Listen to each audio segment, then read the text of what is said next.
গোপালে কি গতি কৰিলে গোবিন্দে কি মতি দিলে নাথ বিফলে বয়স হব গেলি ৰে গোবিন্দে কি মতি দিলে ভৱগহন বন আতি মোহ পাশচন্ন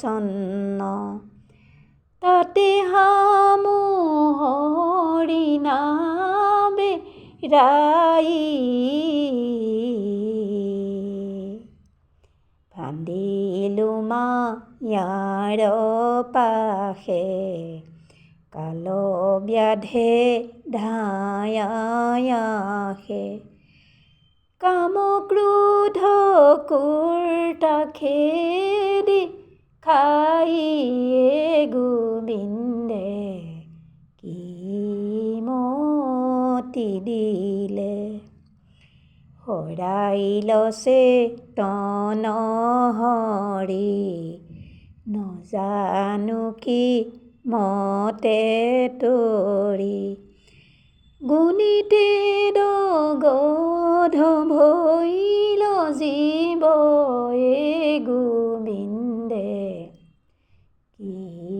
মতি দিলে লোভ মোহ দোহ বাঘ সততে ন চাৰে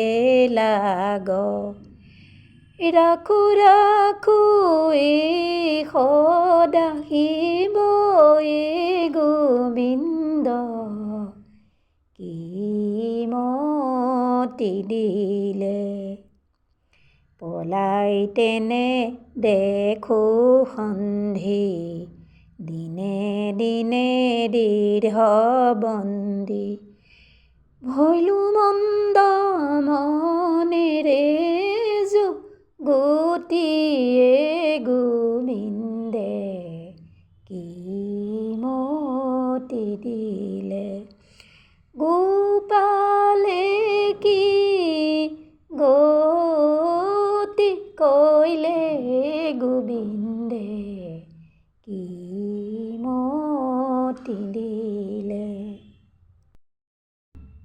গোপালে কি গতি কৰিলে গোবিন্দে কি মতি দিলে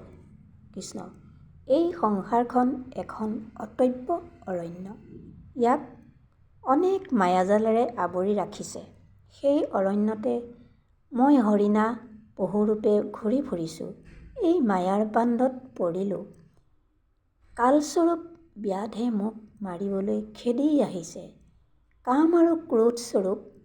কুকুৰ দুটাই মোক খেদি খেদি খাইছে হে হৰি মই চেতন হেৰুৱাইছোঁ কেনেকৈনো এই বিপদৰ পৰা তৰণ পাওঁ